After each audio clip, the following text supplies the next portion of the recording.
ele é da equipe pastoral de Hermelino Matarazzo, ele é líder também dos jovens daquela igreja. Eu queria pedir que ele viesse aqui e eu queria que você o recebesse com muito carinho, com muita alegria.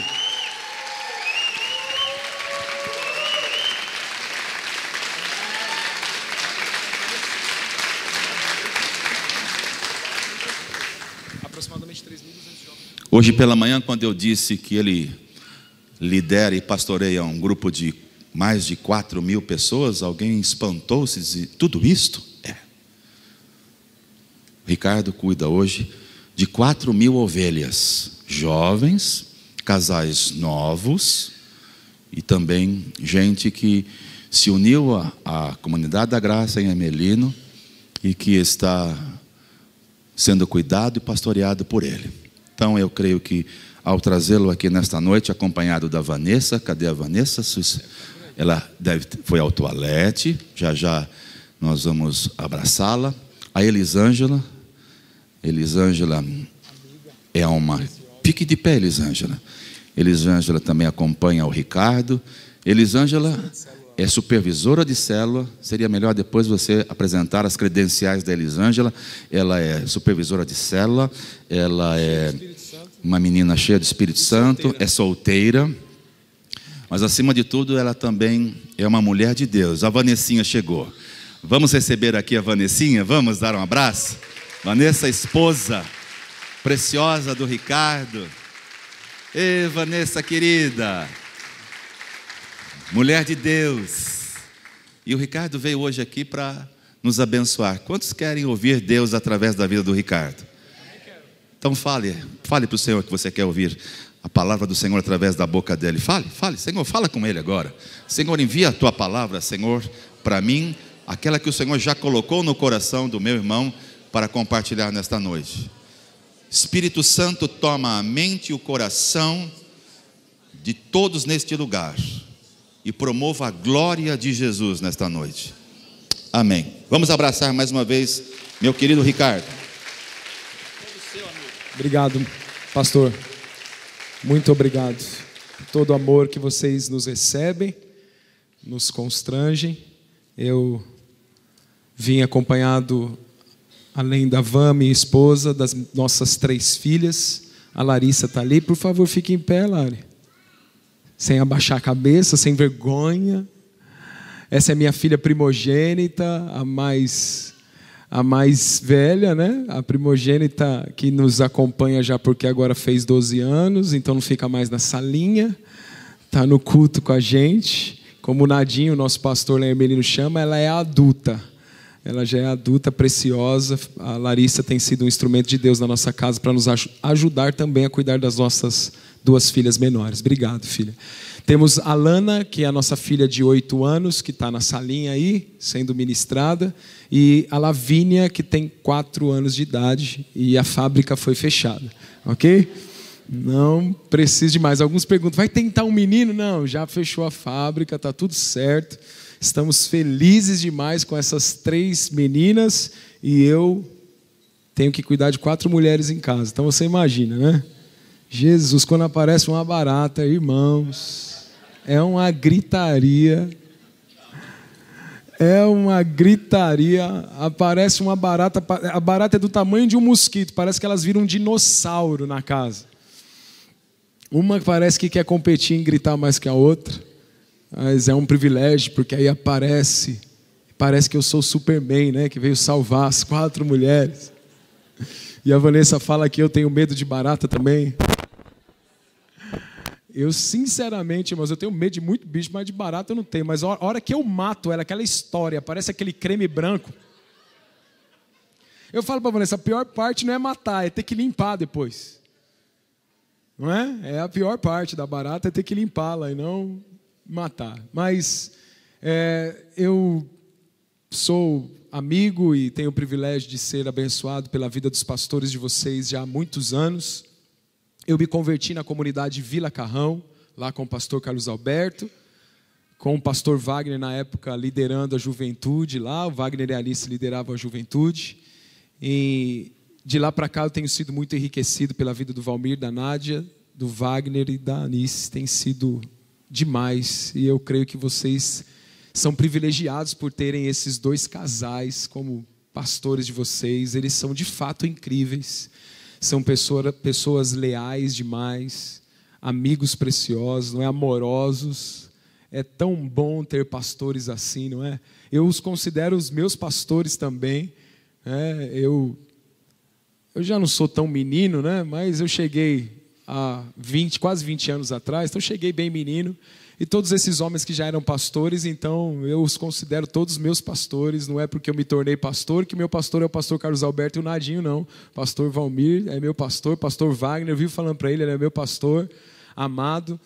Privilégio, porque o Wagner e a Vanise formaram a gente lá na comunidade Carrão, e depois eles tiveram um período conosco lá em Hermelino Matarazzo, não é? Participei lá atrás do GD do Wagner. Eu não sabia nada, irmão. Tinha acabado de chegar no Evangelho, 2 anos no Evangelho, 1 ano e meio no Evangelho. O Wagner me chamou para estar no GD dele.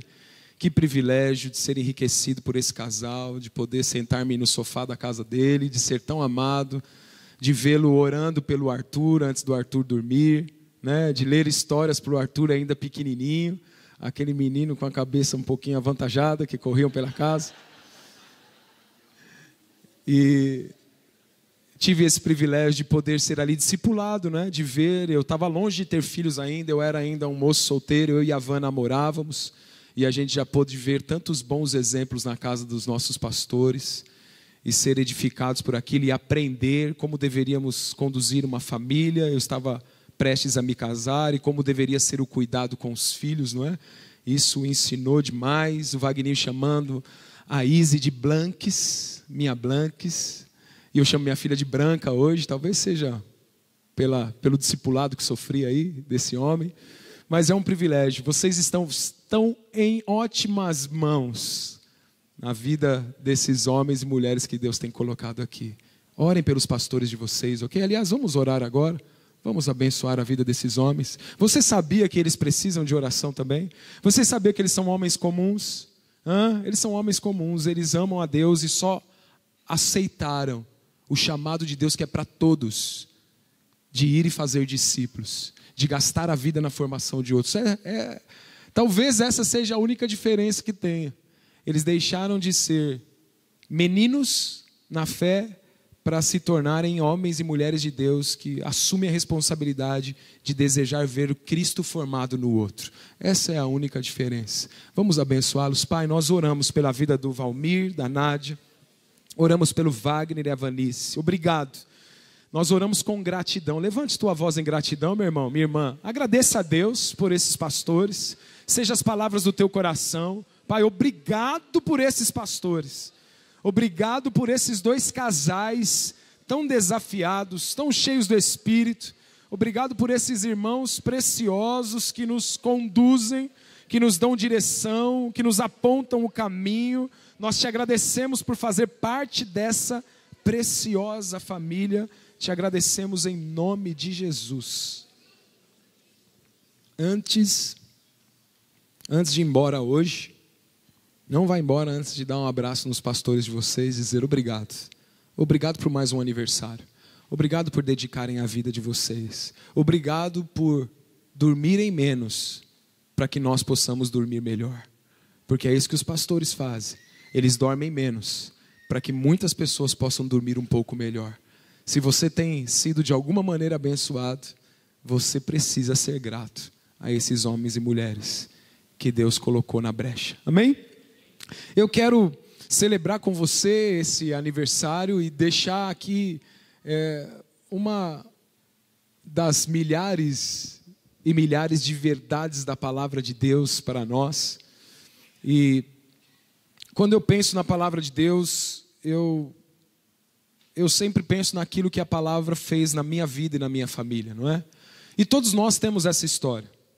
A maioria de vocês aqui já tem um período de conhecimento da palavra de Deus, de alguma maneira. Percebi aqui, a grande maioria é da casa. Recebemos o casal de visitantes que está aqui, que também não sei a realidade de conhecimento bíblico ou não, mas Vamos colocar aqui que então pelo menos 99% dessa sala, se talvez esse casal não conhecer um pouco da Bíblia, 99% dessa sala aqui conhece, porque é dessa casa, tem frequentado e tem ouvido pelo menos alguns passos da palavra de Deus, depende do tempo que você está aqui. Mas todos nós, se nós tivermos uma experiência de novo nascimento em Cristo, nós já experimentamos ter sido tirados do nosso cativeiro.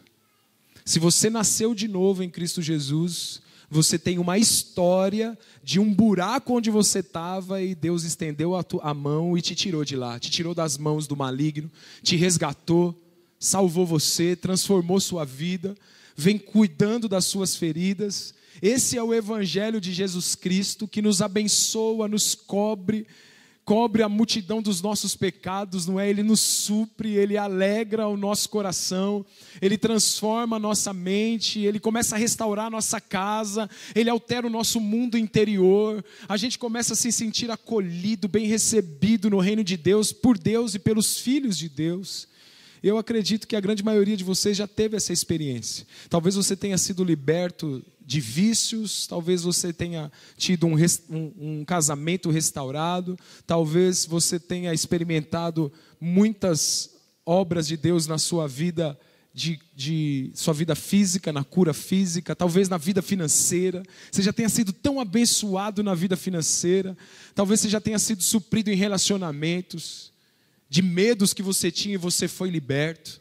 Porque o reino de Deus é isso, e esse é o Evangelho de Jesus Cristo, não é? O Evangelho chega e ele muda onde ele chega e transforma. E eu gostaria de pensar com você aqui nessa noite a respeito da grande verdade de que o Evangelho é a nosso respeito até chegar em nós.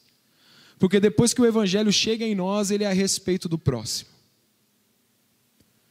Porque penso que esse é uma grande ferida, um grande mal, uma grande síndrome dentro da igreja. E lembrando que igreja não é um prédio, igreja é você, sou eu, ok? A Bíblia fala que nós somos a igreja. Você pode dizer isso? Diga assim: eu sou a igreja. Nós somos a igreja, não é? É verdade, a gente veio hoje numa igreja local. Esse prédio também é uma igreja, ele é uma igreja local. Mas o corpo de Cristo, a igreja, não é esse prédio.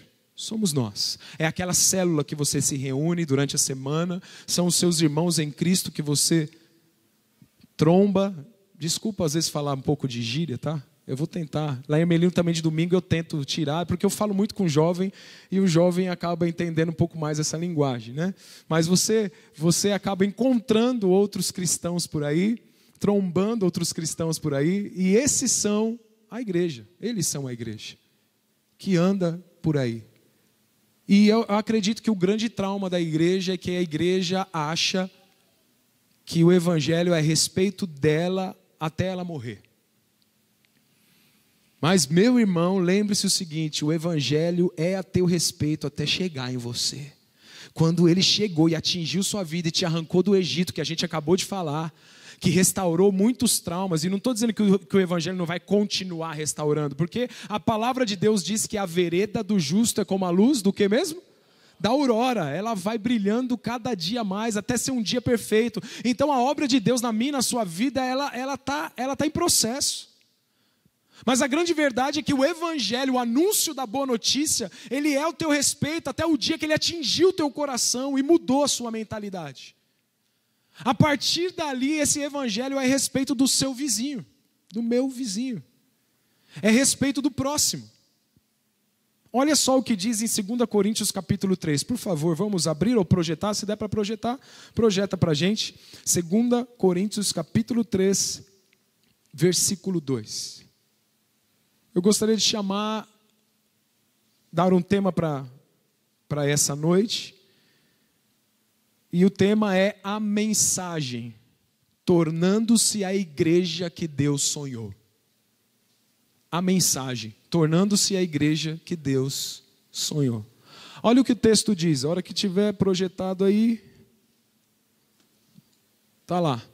Vocês mesmos são a nossa carta. 2 Coríntios 3, 2, tá?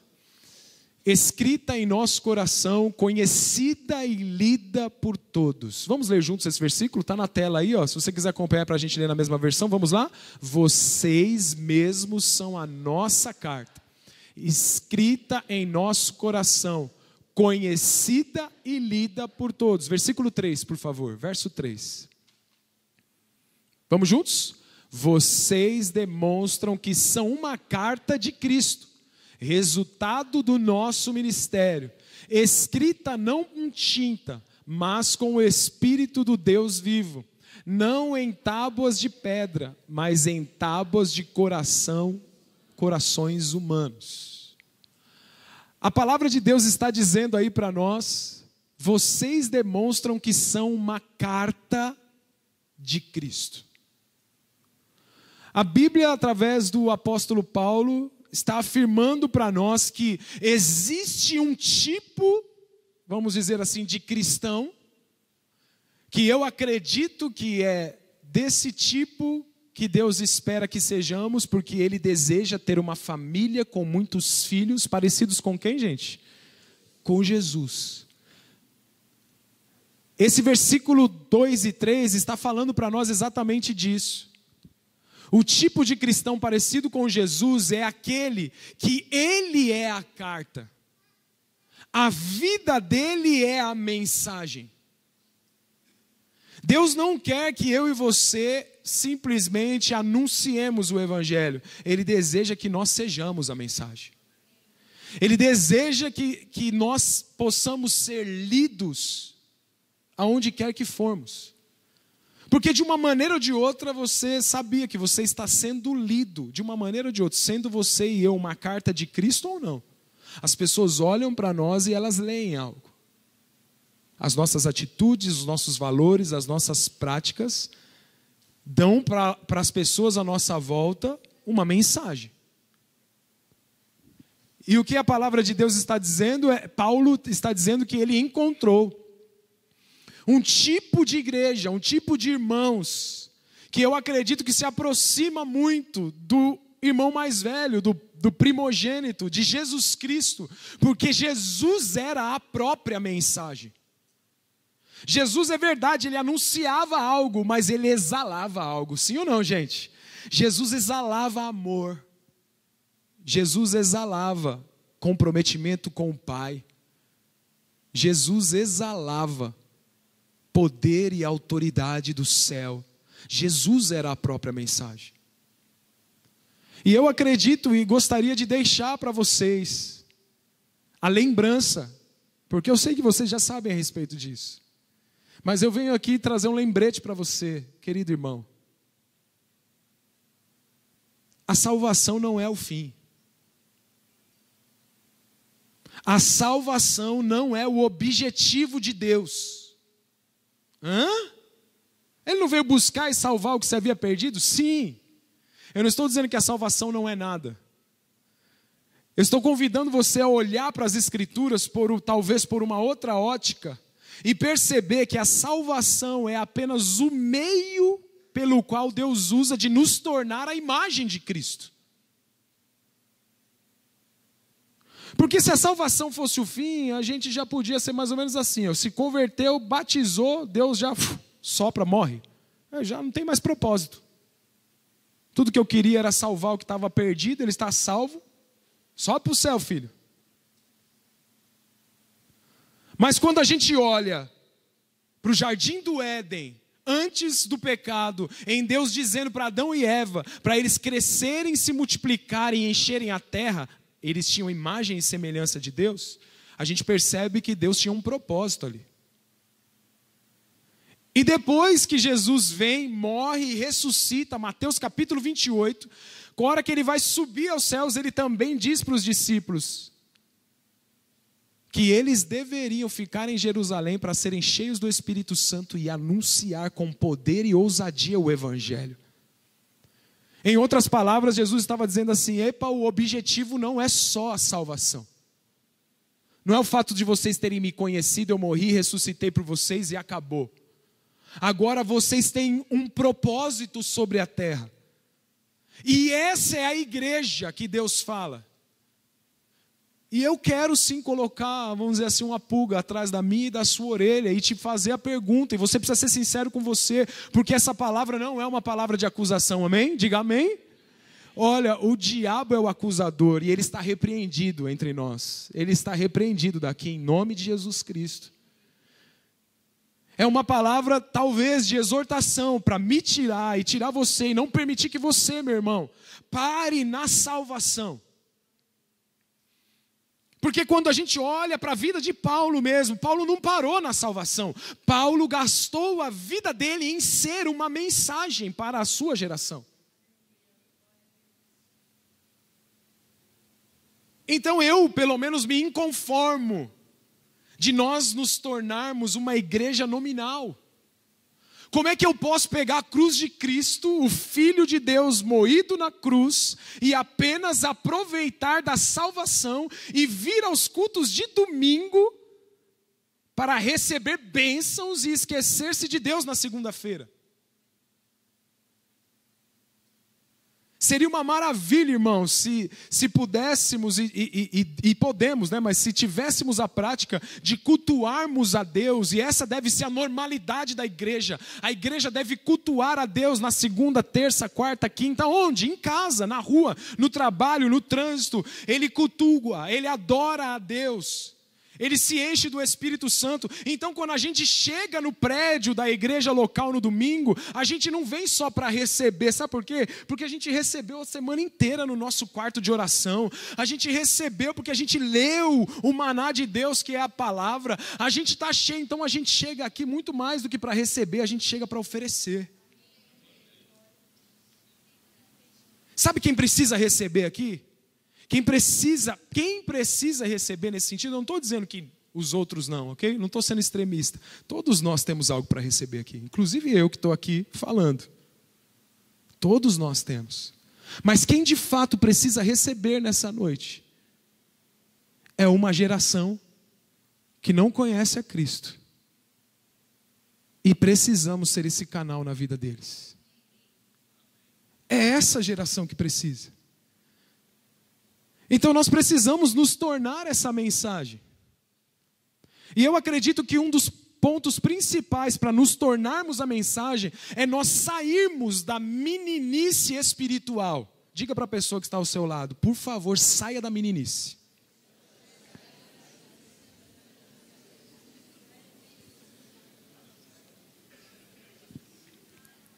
Acompanhe o raciocínio comigo. Quantos aqui entregaram a vida para Jesus há mais de 5 anos? Você entregou sua vida a Jesus há mais de 5 anos. Olha aí. Então todos vocês que levantaram a mão, já é certeza, já chega de meninice espiritual. Chega. Por quê? Porque é normal ter um menino espiritual, ok? Quando a gente se converte, chega no evangelho, a gente é um menino. A gente é um bebê que precisa ter fralda trocada, porque a gente faz muita coisa errada no evangelho. A gente mete os pés pelas mãos, faz o que não deve, fala o que não deve. Não é? Aí a gente chega em casa porque a gente se converteu, pensando na realidade de um jovem. Ele chega em casa porque se converteu, aí ele chega em casa já criticando o pai e a mãe que não são convertidos, né? Vocês são tudo presos na mão do capeta mesmo. Por isso que vocês estão vivendo essa vida aí. Ele mete o pé pela mão, ele é menino ainda espiritual, ele não sabe falar talvez as mesmas coisas de maneiras diferentes ao ponto de ganhar o pai, não de afastar o pai e a mãe. Ele é um menino. Mas esse menino espiritual que eu estou falando pode ser um senhor e uma senhora de 60 anos, como pode ser um adolescente mesmo de 15. Estou falando de menino espiritual, não estou falando de idade. A meninice espiritual é um câncer para a igreja, irmãos. Então, se a meninice espiritual é um câncer para a igreja, você não nasceu de novo em Cristo para ser um câncer. Você nasceu em Cristo para ser uma bênção, amém? Você nasceu em Cristo para que de dentro de você a vida de Deus brote para gerar vida na vida do outro. Foi para isso que você nasceu de novo, meu irmão, minha irmã. O Evangelho chegou até você para restaurar você e para até o final da sua vida você sendo restaurado. Mas e durante todo esse processo, você é o canal que Deus usa para alterar a vida de outros à sua volta. Pior do que uma igreja vazia é uma igreja cheia de crentes, meninos fora de hora. Porque ter meninos na igreja é maravilhoso, sinal que nasceu gente. Só que aquela pessoa ela entrou num processo. Depois de algum tempo, ela precisa parar de meninice. Por quê? Eles reclamam cuidado. Meninos estão na igreja falando assim: estou com fome. Essa comida que você fez eu não gosto hoje. Não gostei da música. O louvor que tocou hoje não me agrada não. Por quê? Porque crianças querem coisas para si. A criança espiritual ainda não notou que a música é para Deus, não é para ela. A música não tem que agradá-la, a música tem que agradar a Deus. A adoração é para Ele. É Ele que está sendo adorado. O menino, então, ele reclama cuidado. Ele fala que está com fome. Ele fala: alguém me limpa. Estou com sede. Não me atenderam. Não fizeram para mim. Mas os maduros exercem cuidado. Enquanto crianças reclamam cuidado, os maduros cuidam. Enquanto as crianças são egoístas, os maduros são altruístas, generosos. Um sinal de maturidade é o nível de generosidade em que eu vivo. Sou generoso? Eu perdoo facilmente ou eu preciso de muitos meses para perdoar? Porque essa é uma característica de Cristo em nós, irmãos. Cristo em nós. Deus está nos chamando para ir além do novo nascimento, além da salvação. Porque, infelizmente, a nossa cultura e até a cultura evangélica do nosso país deu para nós chupetas e entregou para nós também um pote de danoninho, dizendo: me dá, me dá, me dá. A igreja se tornou uma pidona. Ela está sempre descontente com o que tem. Enquanto Paulo olha e fala assim: eu aprendi tanto a viver com muito como a ter pouco. Eu aprendi a ter contentamento quando me sobra ou quando me falta. Sabe por quê? Porque eu deixei de ser menino. Eu me tornei um homem em Cristo. Os maduros encontram satisfação em contribuir com o outro. As crianças, quando pedem ajuda para elas, elas reclamam. Ninguém me ajuda, eu tenho que ajudar o outro. Criança. De mim ninguém cuida. Criança. Ninguém será um evangelista efetivo se não for um doador nato. Porque o Evangelho de Cristo fala de um Deus que se fez homem, se humilhou até a morte, se entregou, doou-se para que você pudesse nascer de novo. E Ele disse, a palavra de Deus diz: tende em vós, tenha em você, Ricardo, o mesmo sentimento que havia em Cristo, que mesmo sendo Deus, não teve por usurpação ser igual a Deus, antes tomou forma de homem, se fez servo, sofreu até a morte, morte de cruz.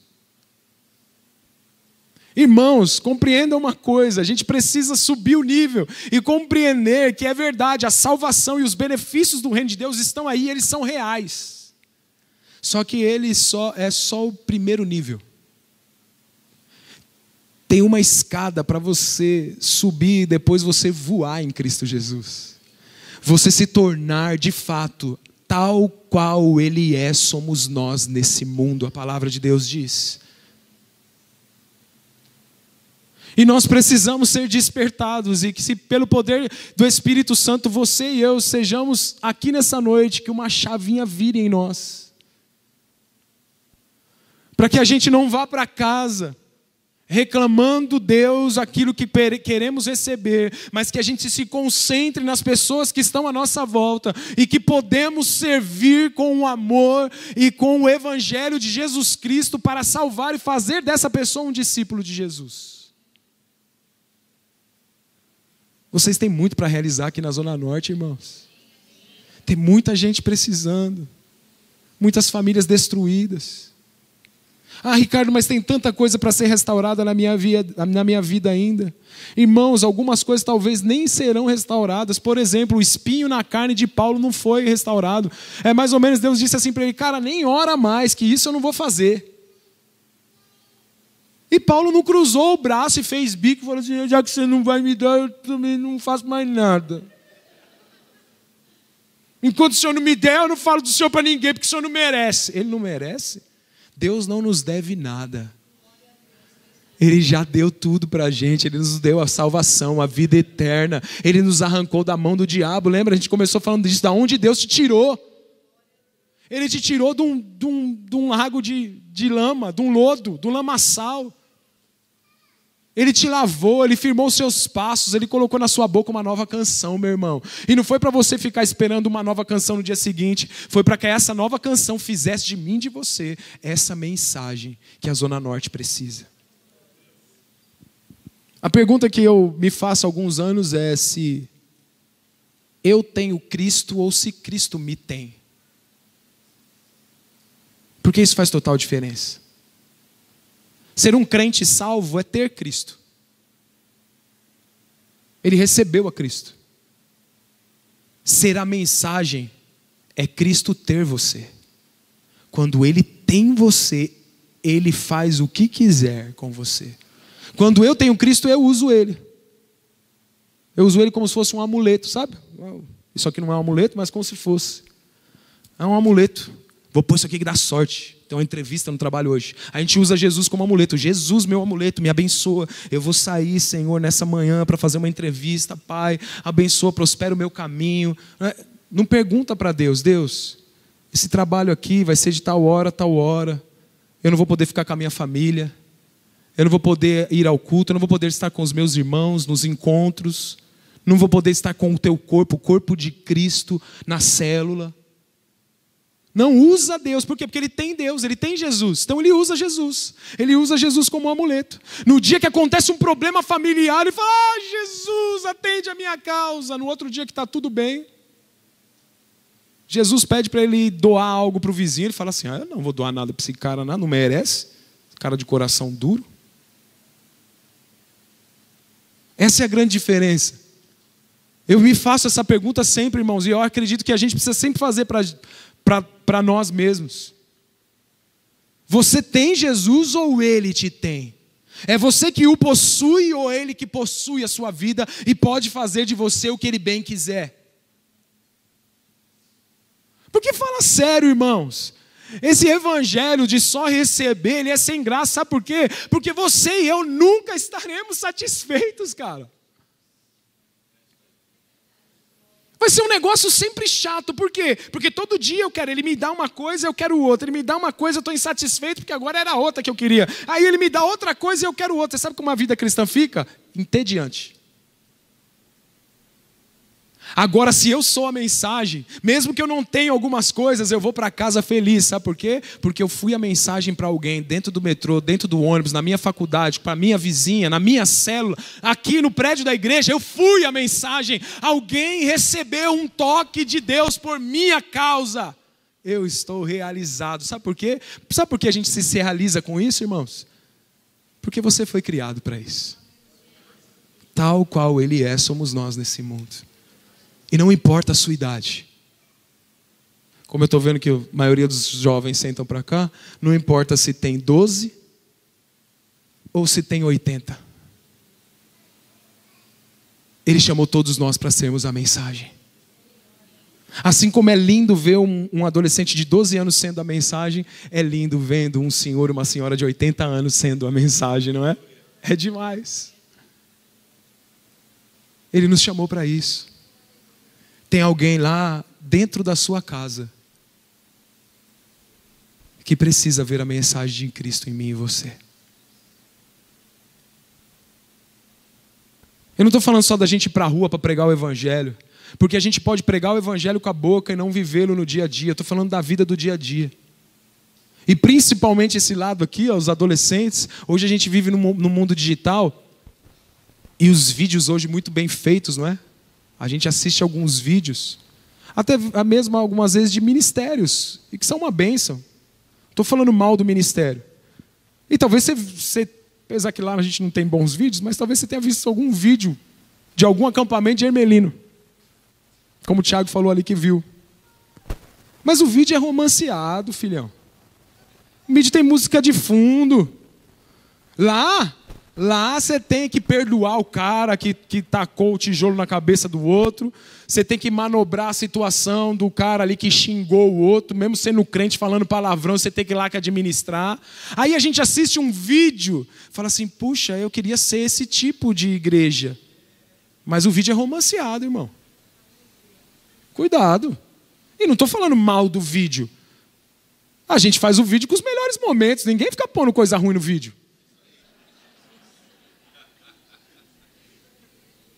E não está errado. Nós só não podemos nos iludir, porque a gente está nesse mundo digital, o celular está aqui, toda hora chega um vídeo para você. Ele é romanceado. Tem uma música de fundo. Lá na hora não estava tocando música, irmão. Estava não. Outro dia, falando de um irmão que é uma benção, pelo menos até aqui eu considero ele uma benção, o Luca Martini, né? Acho que é o nome dele. Os jovens conhecem aí, que é um menino, filho de pastor, o moleque prega mesmo o evangelho, vai para a rua pregar o evangelho. E outro tempo atrás aí saiu um vídeo dele num festival lá de música podre, e ele lá no meio pregando o evangelho. Isso é maravilhoso. Mas o vídeo que ele fez, e ele está certo de fazer, ok? Não é uma crítica. O vídeo tinha música de fundo, tinha as melhores cenas. Aí tinha coisas escritas em cima que não foram faladas na hora. Então aquilo fica impactante. E eu virei para os jovens da nossa comunidade e falei assim para eles, não, cuidado, porque senão vocês ficam frustrados, achando que vocês não estão fazendo nada. Quando vocês vão visitar alguém que não foi na célula, só porque depois não tem um videozinho de você chegando, o olho da pessoa enchendo de lágrima, não tem uma música tocando no fundo, ou às vezes você chegando e a pessoa não te atendeu e você pregou o evangelho, você foi lá. Então cuidado. Mas o melhor lugar, porque eu estou falando disso porque às vezes a gente fala de pregar o evangelho para o mundo inteiro. Nós precisamos ser a mensagem dentro da nossa casa. Querido irmão, essa é a grande luta, hein? Minha mulher e minha filha estão aí, eu estou sendo testado. Será que eu sou a mensagem lá em casa? Porque elas estão me ouvindo pregar aqui. O que será que passa no coração delas? Lá em casa você não é isso aí não, está fazendo cena na frente do pastor Valmir aí, ó. Lá em casa você é um cavalo.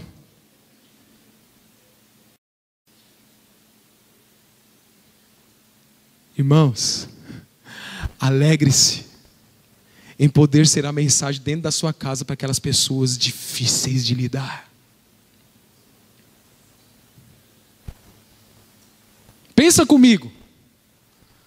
Talvez quem já teve a experiência de ir para a rua, quem já participou, sei lá, do projeto Pé na Rua, que a comunidade a fundação tem, quem já foi fazer evangelismo de rua, aqui o pessoal tem feito trilhas. A gente vai para a rua, por exemplo, a gente foi para o carnaval de rua lá na Vila Matilde, que é perto lá da nossa comuna em Hermelino. E aí eu fiquei muito frustrado ano passado, porque todo mundo que eu abordava para pregar o evangelho era crente. E estava lá no carnaval, pelado quase. Normalmente crente desviado, né? Como a gente chama, desigrejado. E muitos deles, meu pai ainda é diácono lá na igreja. Meu pai é pastor. Quantos no Pé na Rua eu já fui? Que o cara era obreiro na igreja. Ainda continua sendo pastor, líder. E o cara está morando na rua. Irmão, pensa um pouquinho. Se eu não estou pegando conta, ok? A gente precisa ir para a rua. Mas se todos nós fizéssemos o nosso... Porque parece assim que todo mundo que está na rua tem um crente dentro da casa dele. Ou ele é um crente desviado, ou na casa dele tem lá, a família dele é cristã.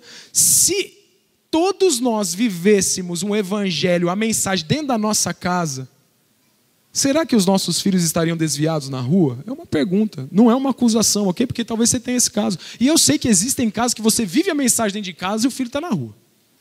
Ok? Não é uma acusação. Mas vamos pensar aqui.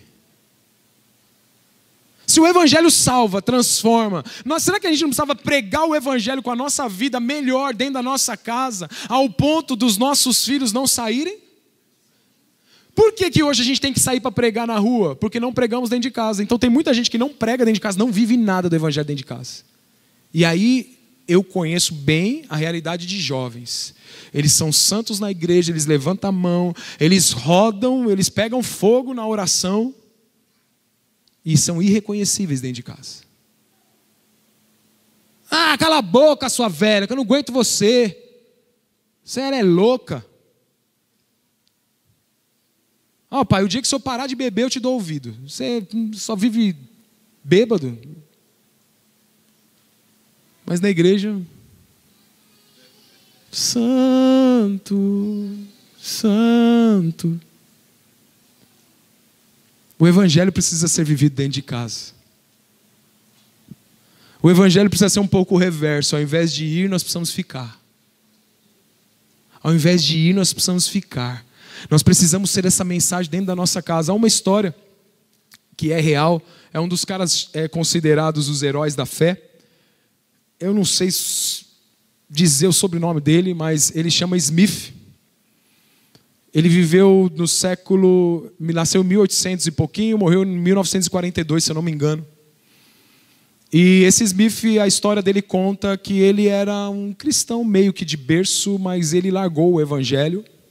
E a esposa dele, ele se casou com uma mulher que não se chamava Polly, mas era conhecida como Polly. E essa mulher era uma guerreira, uma missionária, uma pregadora.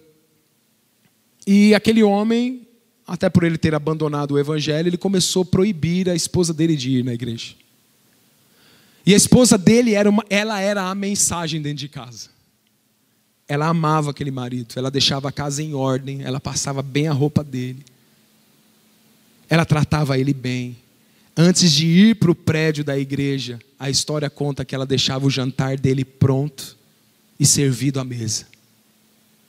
Mas aquele homem começou a se injuriar e disse: você não vai. E ao ponto dela chegar: olha, eu te honro em tudo, mas quando se tratar em decidir entre você e o meu Deus, eu vou escolher pelo meu Deus. Mas isso não fez com que ela deixasse ele sem janta. Mesmo ele não querendo que ela fosse, ela fazia o jantar dele e ia, contrário à vontade dele. A história desse homem diz que em um dado momento ele se injuriou, parece que ela chegou tarde demais do culto. E ele já bravo. Ela entrou em casa e ele fez ela sair pela porta do fundo, pôs ela para fora e trancou a porta. Disse que era uma noite fria, bem fria, ao ponto de quase neve, e aquela mulher dormiu para fora de casa. Diz que no dia seguinte ele foi sair de casa para ir trabalhar, e ela estava no lugar coberto, que era próximo à porta, e ao abrir, bateu a porta nela. Diz que ela levantou, deu bom dia para ele. Bom dia, meu amor. Espere, não vá ainda. Eu preciso preparar o seu café. Pegou na mão do homem, levou até a mesa, preparou o café dele e disse: eu preciso preparar também o seu almoço para que você leve. Isso é real. Aquele homem foi. A história diz que ele não levou muito tempo, ele voltou. Falou: o que acontece com você? Por que você não me odeia? Ela disse para ele: eu até às vezes quero, mas o Jesus que habita em mim não permite te odiar. Sabe o que aconteceu com aquele homem? O Espírito Santo pegou ele de jeito, irmão. A história conta que oficialmente, ele ressuscitou, se eu não me engano, 14 ou 16 pessoas. Mas diz que extraoficial chegou a 26 pessoas que ele ressuscitou. Depois dessa realidade. Olha a história desse homem. Quem foi que despertou esse homem? Foi a Polly. A mensagem dentro de casa. A mensagem dentro de casa. Irmãos, eu não sei você, mas eu quero ser assim. Eu não vou me contentar em ser um crente que fica pedindo carro novo para Deus, não. Você é louco, o reino de Deus é coisa boa demais. É ser usado como o filho foi, é tal qual ele é, somos nós nesse mundo. Você fará as mesmas obras e obras maiores. E eu quero, irmãos. Amém? Nós precisamos sair da posição que talvez estejamos e ousar subir alguns passos a mais para viver uma realidade que vai te trazer, querido, querida, satisfação. Vivendo a mensagem dentro da nossa casa. Eu acredito que a gente precisa, eu quero, eu desejo essa realidade. A mensagem a ser transmitida por onde andamos precisa ser confirmada onde nós repousamos. A mensagem que eu prego no meu trabalho precisa ser confirmada pela minha esposa e as minhas filhas na minha casa. Isso precisa ser realidade.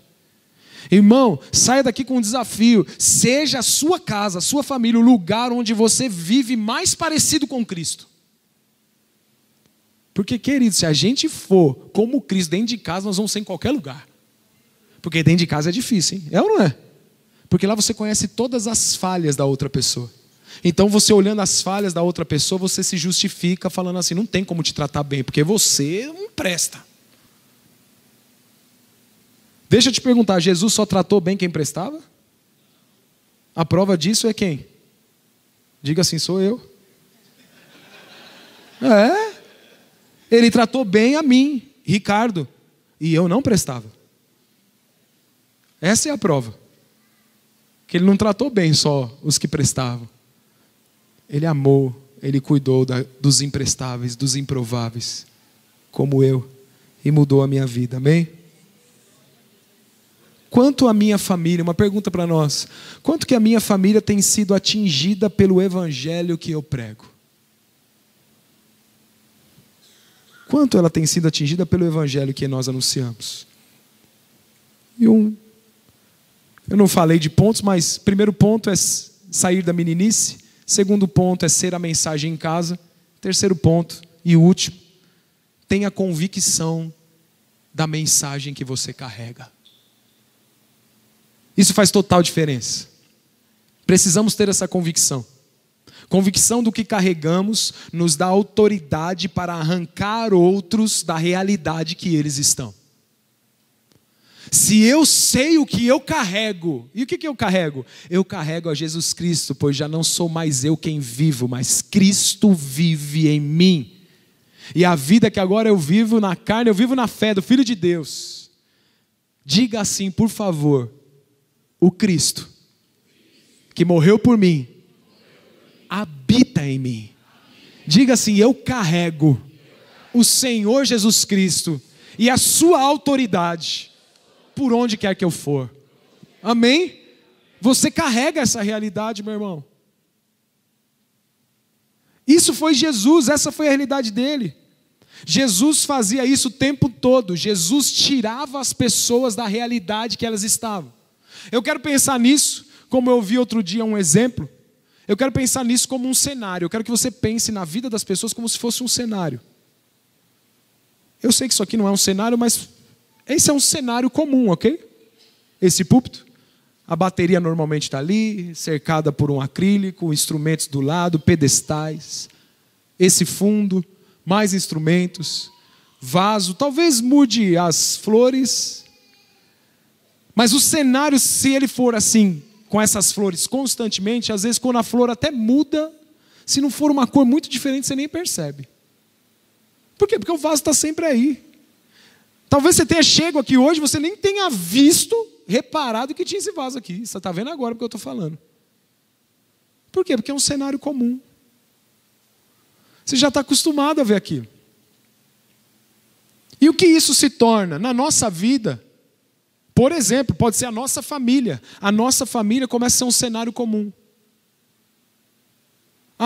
O pai brigão, a mãe mal-humorada, o filho rebelde, se tornou um cenário comum. Você chega em casa, você não espera nada diferente. Se tornou comum aquilo.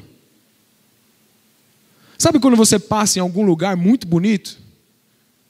Faz 4 anos eu fui morar em um condomínio na cidade de Arujá. E toda vez que eu entrava naquele condomínio eu olhava, porque eu costumo dizer que eu sou o único pobre morando naquele condomínio de rico. E como todo pobre eu ficava admirado com aquele lago. Falei, meu Deus, que lugar bonito, né? Obrigado, Senhor, por ter me colocado aqui. Só o Senhor mesmo. Aí eu ia sair e falava, meu Deus, que lago bonito. Aí eu entrava no outro dia, que lago bonito. Sabe o que aconteceu hoje? Já acostumei. Virou um cenário comum. Eu nem olho mais para o lago. Passo por ele todo dia. Mas passaram-se 3, 4 anos. Se tornou só um cenário. Me acostumei. Mas quando a gente olha para a vida de Jesus, e aí que eu quero que você pense comigo. Jesus era um cara que ele, ao andar, entenda quando eu falar Jesus era um cara, tá? Ele é Deus. Mas é a nossa linguagem. Jesus era o cara que quando ele andava pela rua, a realidade das pessoas não era um cenário. Ele chegava nas pessoas, olhava nos olhos, pegava pela mão e falava assim, sai desse cenário. Eu vou tirar você daí. Foi assim que ele fez com aquela mulher adúltera que ia ser apedrejada. Ele fala para ela, cadê os teus acusadores? Ele tirou ela do cenário. Ela estava num cenário comum para aquela época. O cenário comum para aquela época era uma mulher adúltera morrer apedrejada. Era o cenário. Jesus demovia as pessoas do seu cenário. A palavra de Deus diz que ele andando certo dia, um cego começou a gritar, Jesus, filho de Davi. E alguns falaram assim, cala a boca, rapaz, cala a boca, para de bagunçar aqui. Jesus, e ele não se calava, Jesus, filho de Davi, tem misericórdia de mim. E os caras, meu, cala a sua boca, cego. Era um cenário comum para aqueles homens, aquele cego. Ele estava lá há muito tempo. Para Jesus, não. Jesus vai até aquele cego e faz com que ele enxergue. Jesus era a mensagem. Você é a mensagem, meu irmão, minha irmã. Que pelo poder do Espírito Santo a gente compreenda isso. Nós não estamos aqui para que um dia a gente morra mais abençoado financeiramente ou fisicamente do que estamos hoje. Meu irmão, a partir do momento que o Evangelho chegou em você, chegou para você ser a mensagem. Que essa chave, pelo poder do Espírito Santo, seja virada em nós. Para que a gente nunca mais venha ao prédio da igreja, a uma célula, ou vá para o trabalho, ou encontre os nossos vizinhos, ou dentro da nossa casa e olhe isso de maneira diferente. Cara, você carrega o Filho de Deus em você e Ele disse que eu e você faríamos as mesmas obras e obras maiores. E obras como a dele, sabe quais são? De perdoar quem não merece. Porque às vezes a gente quer fazer milagre, né? Eu quero pôr a mão na cabeça e o câncer sumir. Mas Ele também perdoava 70 vezes 7. A perdoar eu não quero não, perdoar é ruim. Perdoar quem me ofendeu? É. Ser como Ele. Ter o mesmo coração que Ele tem. Isso faz a gente dormir bem gostoso depois. Realizado. Estou sem dinheiro, não sei nem o que eu vou comer amanhã. Mas eu perdoei hoje quem não merecia. Satisfação está nisso, irmãos. Porque você foi feito para isso. Você foi feito para conter Deus, assim como uma luva foi feita para conter uma mão, e uma luva só tem sentido na hora que a mão está dentro, você e eu só temos sentido quando Deus é pleno em nós. Que a gente não desista de ter a plenitude de Deus na nossa vida, porque essa é a tua realidade. E a mulher samaritana, falando de Jesus, Jesus chega, está com sede, à beira de um poço, e tinha uma cena comum, se tinha um poço, tinha mulheres tirando água. Era um cenário comum, como esse palco, um cenário comum. Jesus chega lá e sai do comum, primeiro porque um judeu não falava com um samaritano, ele já chama aquela mulher e fala assim, ei, me dá um pouco d'água aí. E começa a fazer algumas perguntas para aquela mulher sobre o marido dela, só para tirar ela do cenário que ela estava. Ele tinha uma intenção, era mais ou menos assim, ele falava... Acho que ele olhava para o céu e falava assim, Pai, eu sei que eu estou aqui como homem, mas eu sei que eu te carrego. Eu vou tirar essa moça do lugar que ela está. Eu vou tirar ela desse cenário para uma vida melhor. E Jesus muda a história daquela mulher. Isso é uma delícia, irmãos. É isso que Deus nos chamou para fazer. Deus não nos chamou para cada domingo nós apenas congregarmos num prédio, mas para nós funcionarmos corretamente na segunda-feira. Deus te chamou para essa realidade, que você que é casado se comprometa, se o seu cônjuge está aqui ouvindo isso junto com você, estude isso durante a semana, decidam juntos passos práticos para ter uma vida assim. Vocês jovens e adolescentes, vocês estão no melhor da vida, no melhor da força de vocês, tornem-se grandes pregadores do evangelho com a mensagem que vocês são, não com vídeos romanceados na internet, mas com o evangelho verdadeiro que ninguém vê, mas que é real e que tira pessoas do seu cenário de morte.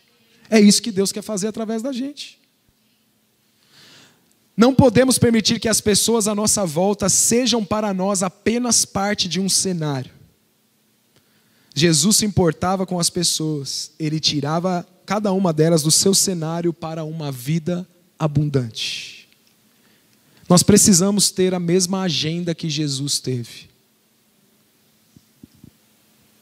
Eu pergunto para mim, você pergunta para você, qual que é a sua agenda para amanhã?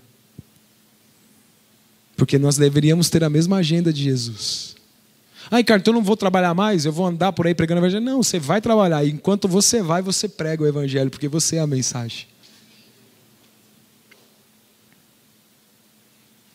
A maneira mais poderosa de ser a mensagem é formar discípulos de Jesus. Você lembra da cena que tem em Atos capítulo 3? Você lembra? Atos capítulo 3 conta uma cena em que os discípulos de Jesus estavam indo para o templo, e ao se aproximarem do templo, eles encontram um aleijado na porta do templo. Depois você confere, Atos capítulo 3 fala que Pedro e João estavam indo ao templo. Tinha uma cena comum lá. Qual que era a cena comum do templo? Gente entrando e saindo e um coxo sentado na porta pedindo esmola.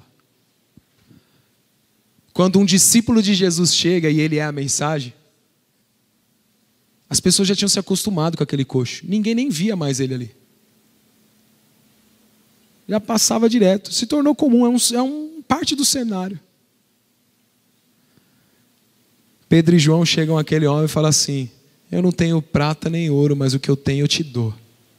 Sai desse cenário, levanta e anda em nome de Jesus Cristo. E é isso que Deus quer fazer através de nós, irmãos. Seja a mensagem até que outras pessoas se tornem a mesma mensagem através de você. Seja a mensagem até que outras pessoas se tornem a mensagem através de você. Não aceite menos do que isso. Não se iluda e não se anime com a vida que para apenas na salvação e em Deus entregando coisas para mim e para você. Deus é bom, Ele faz isso, Ele vai suprir todas as suas necessidades em glória em Cristo Jesus. Mas enquanto Deus faz isso, você é a mensagem por onde você vai, meu irmão. Lá na sua célula, vá para a sua célula. Se você é um líder de célula, cuidado para a sua célula não ter se tornado um cenário onde você já se acostumou com os problemas de todo mundo e você não trata. Você já não tem mais nem compaixão. Tira as pessoas da sua célula do cenário. Fala, vamos mudar essa história aqui. Vamos mudar essa história aqui. Meu irmão, se concentre em alguns, porque isso é formação de discípulos e isso é parte da pregação do evangelho. Se concentre em alguns e você vai se multiplicar em muitos. Você vai reproduzir muitos em nome de Jesus Cristo. Amém? Quero convidar você a fechar os seus olhos.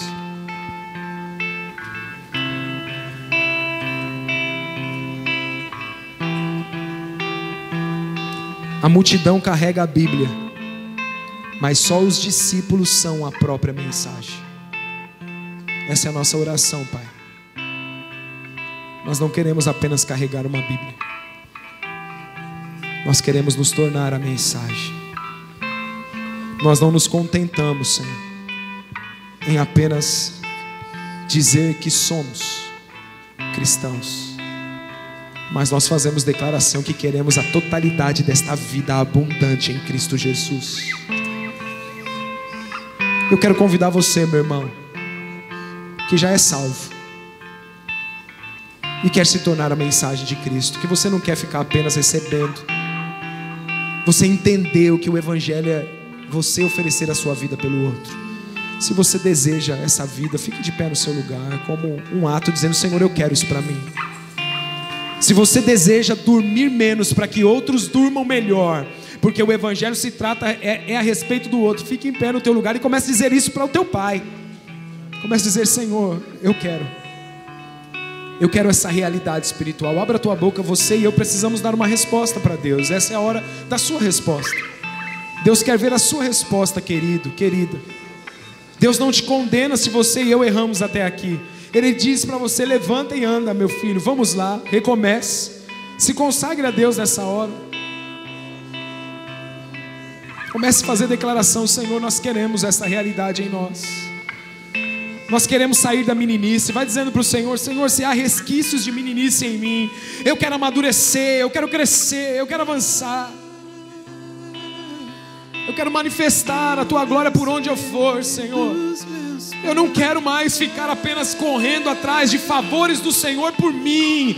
Eu compreendo que eu sou a sua mensagem, a carta escrita. Eu sou como um outdoor que pode ser visto de longe e que anuncia o teu evangelho. Senhor, eu não quero mais viver na meninice. Eu não quero viver atrás dos meus próprios interesses. Aqui na Zona Norte, Senhor, nessa comunidade, nós nos comprometemos em nome de Jesus a sermos o sal e a luz que o Senhor disse que deveríamos ser, dentro da nossa casa, Senhor, para a nossa família. Em nome de Jesus Cristo, nós oramos, nos consagramos. Pelo poder do nome de Jesus fazemos essa oração. Eu quero convidar você, querido, que sente que Deus falou com você e que você precisa virar uma chave na sua vida nessa noite, a vir aqui à frente. Você precisa ter coragem de dizer: sim, Senhor, sou eu, o Senhor falou comigo. E que no nome de Jesus Cristo essa chave vai ser virada. Talvez seja dentro da sua família e viver o evangelho dentro da sua família. Talvez seja sair da meninice, eu não sei. Talvez seja o fato de você reconhecer o que você carrega. Isso falou muito com você. Deus ministrou o teu coração. Então eu quero convidar você, porque eu também quero. Eu estou aqui à frente, meus irmãos, e eu também quero. Eu quero ser essa mensagem. Em nome de Jesus Cristo.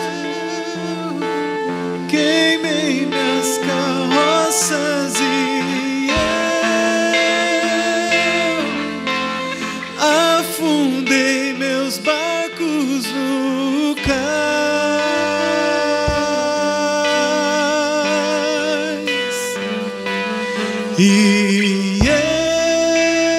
Cante isso ao Senhor com todo o seu coração. Me despedi dos meus Diga pais. para Ele: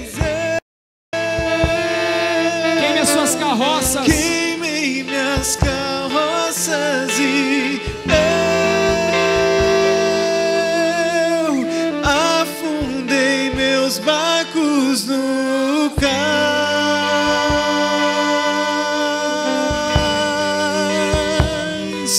E eu me despedi dos meus pais. Eu queimei minhas carroças e eu afundei meus barcos no cais.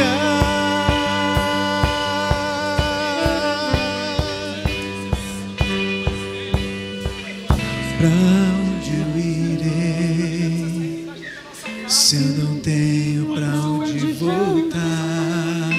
Só tenho você, Deus, palavras de vida eterna. Pra onde eu irei, se eu não tenho pra onde voltar? Só tenho você, Deus, palavras de vida eterna. Pra onde eu irei, se eu não tenho pra onde voltar? Só tenho você, Deus, palavras de vida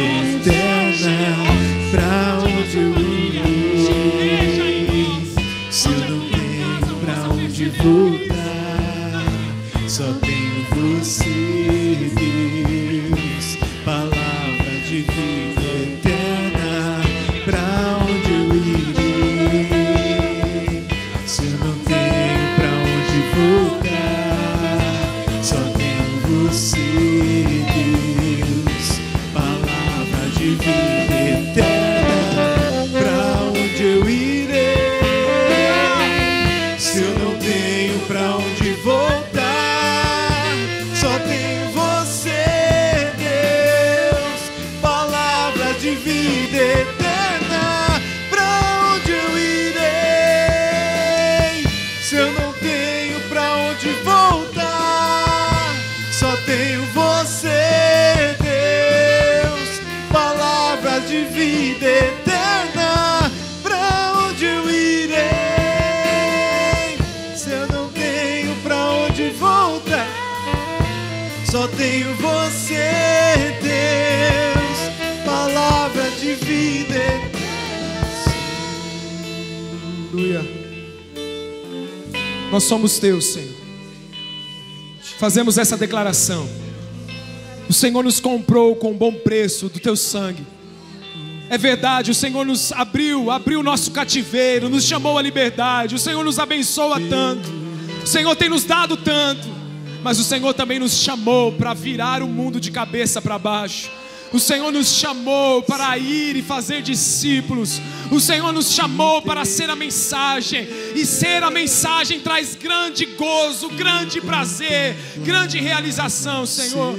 Nós oferecemos a nossa vida e nunca mais voltaremos atrás. Nós somos a mensagem, fomos salvos para ser a mensagem. E nós trabalharemos o resto dos nossos dias, ainda que tenhamos que dormir menos, para que outros possam dormir melhor. Esse será o nosso prazer, Senhor, ser a sua imagem e semelhança, em nome de Jesus. Amém, amém, amém, aleluia. Você pode aplaudir o Senhor?